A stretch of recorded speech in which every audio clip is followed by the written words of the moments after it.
স্ত্রীদেরকে সম্মানিত করার জন্য জাতির জনকের সুযোগা কন্যা আমাদের নয়নের মণি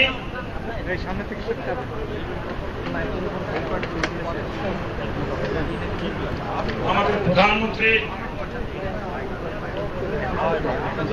যার কাছে সবসময় আমরা আসি ছুটে, বিপদে আপদে প্রয়োজনে অপ্রয়োজনে সবসময় আসি, যিনি কখনো রাগ হন না, সবসময় আমাদেরকে আদর এবং যত্ন করেন।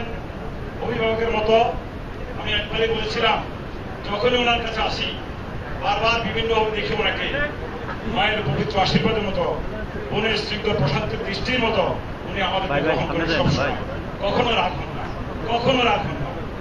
আজকে এই দাওয়াত মাননীয় প্রধানমন্ত্রী নিজে থেকে দিয়েছেন।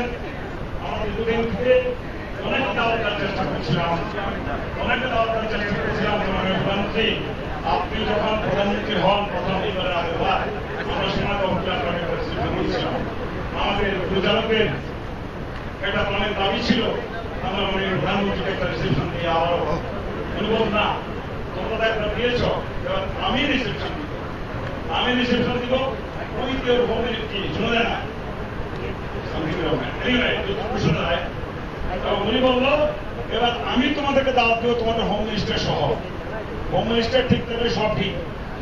মাশাআল্লাহ আমাদের মাননীয় প্রধানমন্ত্রী আমাদের স্ত্রীদেরকে দাওয়াত দিয়েছেন, ওনারা এখানে এসেছেন, সবাই পুলকিত রোমাঞ্চিত, আর আমাদের সম্মানটা বেড়ে গেল স্ত্রীদের কাছে। আমরা এতদিন শিয়ালের মতো ছিলাম, আমাদেরকে বলতে তোমরা তো যাও, আমাদের তো নিতে পারো না মাননীয় প্রধানমন্ত্রীর কাছে। আমরা আজকে দেখা দিলাম আমরাও পারি। আমাদের মাননীয় প্রধানমন্ত্রী আমাদেরকে সম্মানিত করেছেন, আপনার কাছে আমরা কৃতজ্ঞ। মাননীয় প্রধানমন্ত্রী আপনাকে কৃতজ্ঞতা জানানো ভাষা এবং পরিমাণ কোনোটাই আমাদের কাছে জানা নেই। আমি ইংরেজি সাহিত্যে লেখাপড়া করেছি, আমি ওইটার কোনো কিছু খুঁজে পাই না, কোথাও কোনো ভাষা, কোথাও কোনো শব্দ। এই বলে আপনাকে অভিনন্দন জানাবো, এই বলে কৃতজ্ঞতা জানাবো। দীর্ঘদিন থেকে আমরা ব্যাংকের পরিচালক আছি আমরা ব্যাংকটাকে সুন্দর করে সাজিয়েছি, ঘর বানিয়েছি। যখন সাজালাম তখন বলতেছে ভাই তোমরা এখান থেকে বিদায় নিতে হবে। আমরা আপনার কাছে আসলাম, আমাদের বিরুদ্ধে সবাই চলে গেল, সারা দেশের বুদ্ধিজীবী, শিক্ষক এবং আমাদের পার্লামেন্টে অনেক ভাইরা বলতে যে না তোমরা এখান থেকে সরে যাবে, আমরা প্রধানমন্ত্রী আপনি উপলব্ধি করেছেন আমাদের ব্যথা। আমরা যে জিনিসটাকে জন্ম দিলাম, যেটার জন্য আমাদের দরদ থাকবে, সেখান থেকে আমাদের বিদায় হতে হয়নি। আপনি প্রথমে আমাদেরকে 6 বছর ধরে করেছিলেন, আর এবার করেছেন 9 বছর। আলহামদুলিল্লাহ আপনার তারপরে শুকরিয়া জানাই। আর আপনার জন্য আমরা তো সবসময় দোয়া করি, সব সময় করি। আমরা যারা আরেকদিন বলেছিলাম মক্কা মদিনা যাই, নামাজ পড়ি, সবাই স্বপ্নে আপনাকে দেখি, আমাদের মনের মধ্যে জাতির জনককে দেখি। জাতির জনক যে 3টে উপহার দিয়ে গেছে, আমাদের আজকে যে ইউনেস্কোর হেরিটেজ হয়ে গেল, ইন্টারন্যাশনাল হেরিটেজ জাতির জনকের ভাষণ, আমরা এর আগেই বলেছিলাম পৃথিবীর বিখ্যাত ভাষণের মধ্যে জাতির জনকের 5টা ভাষণের মধ্যে জাতির জনকের ভাষণ একটা। আর দ্বিতীয় উপহার যেটা বঙ্গবন্ধু দিয়ে গেলেন, জাতির জনক দিয়ে গেলেন, সে তো স্বাধীনতা। ওই দেশ স্বাধীন না হলে আপনি ব্যাংকের পরিচালক হতেন না, আজকে সুটকোট করে এখানে আসতে পারতেন না, আপনার স্ত্রী আজকে এখানে আসতো না। এই সভা, এই আনন্দ, আজকের এই মহানন্দ আমরা দেখতাম না। আর সবচেয়ে বড় পুরস্কার যেটা আমাদের নয়নের মণি, আমাদের অন্তরের অন্তর, তিনি হলেন শেখ হাসিনা আমার বসে আছেন। বাংলাদেশটাকে আজকে উন্নতির চরম শিখরে নিয়ে গেছেন এবং উন্নতির এক বড় অধ্যায় নিয়ে গেছেন। আমাদের প্রত্যাশিত হবে না। আমি তো মনে করি বাংলাদেশে এমন কোন পুরুষ অথবা মহিলা জন্মগ্রহণ করে নাই, নিজের চেষ্টা এত বড় একটা সিদ্ধান্ত নেবেন। উনি বললেন ওয়ার্ল্ড ব্যাংকের টাকা লাগবে না, আমরা নিজেরা করে ফেলবো। আলহামদুলিল্লাহ আল্লাহ রাব্বুল আলামিন ওনার নেক নিয়ত কবুল করেছেন। পদ্মা সেতু হয়ে যাচ্ছে, হয়ে যাবে ইনশাআল্লাহ। আমরা মাননীয় প্রধানমন্ত্রীর জন্য সবসময় দোয়া করি, আল্লাহ যেন ওনাকে সুস্বাস্থ্য রাখেন। আমাদের ডক্টর ইকবাল বলেছেন দিন আমাকে, নজরুল ভাই চায়নাতে প্রিমিয়ার আজীবনের জন্য প্রিমিয়ার থাকবে, প্রেসিডেন্ট কি ওখানে কি প্রধানমন্ত্রী প্রেসিডেন্ট।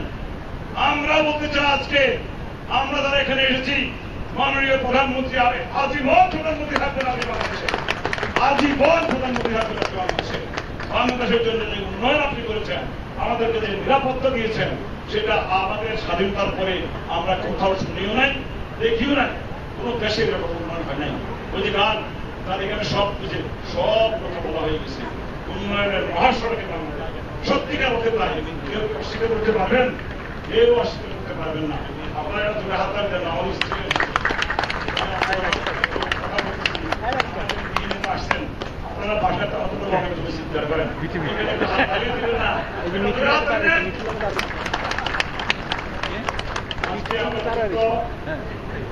একদিকে আনন্দিত, অত্যন্ত, আবার অন্যদিকে সামান্য দুঃখিত। আমার আপার কথা আজকে বসে গেছে, আপনারা আজকে কথা বলতে পারবেন না। আবার কথা শুনলে আপনাদের মন ভরে যেত, আপনাদের মন ভরে যেত। অনেকদিন আপনারা বাসায় গেলে বলতেন, মানে প্রধানমন্ত্রী কথাটা বলেছেন, আপনি বলবেন, আপনি বলবেন, অসুবিধা নাই। আমাদের মাননীয় প্রধানমন্ত্রী ওনাকে নিয়ে আসছেন, উনি কথা বলবেন আমার আপনার পক্ষে। আমার জন্য দোয়া করবেন। জাতির জনক এবং ওনার সাথে বর্বরভাবে যারা শহীদ করেছেন, ওনাদেরকে হত্যা করেছেন, ওনাদের ব্যস্তের জন্য ওনার গৃহের মাধ্যমে কামনা করবেন সবসময়। আর আমার আপনার জন্য দীর্ঘজীবী হোক, সুস্বাস্থ্য থাকুক, এদেশের আপনার জনগণের জন্য উপকার করতে পারেন। দারিদ্রতাকে এখন উনি পাঠিয়ে দিয়েছেন কোথায়? জেলখানা, চিড়িয়াখানা, জাদুঘর। দারিদ্রতা এখন আর বাংলাদেশে নাই। আর আরেকটা জিনিস বলেন, আরো একটা জিনিসের কথা বলেন, যে জিনিসটা আপনি জাদুঘরে পাঠিয়ে দিয়েছেন, এটা বলতে পারবেন? হরতাল, হরতাল আর বাংলাদেশে হবে না। হরতাল নাই, গত 10 বছর আমরা দেখি নাই। আমাদের কত অর্ডার রপ্তানি ক্যান্সেল হয়ে গেছে, আমাদের কত লোক রাস্তা মারা গেছে, হরতাল আর হবে না। জাদুঘরে চলে গেছে, মাননীয় চিরদিন বেঁচে থাকেন, হরতাল আর হবে না। আলহামদুলিল্লাহ। ঠিক আছে, ইনশাল্লাহ আমি শেষ করছি। সন্ধ্যামণি আসছে, আজকের এই হালকা বেশি গরম না, হালকা শীত একটু পরে আবার হয়ে যাবে।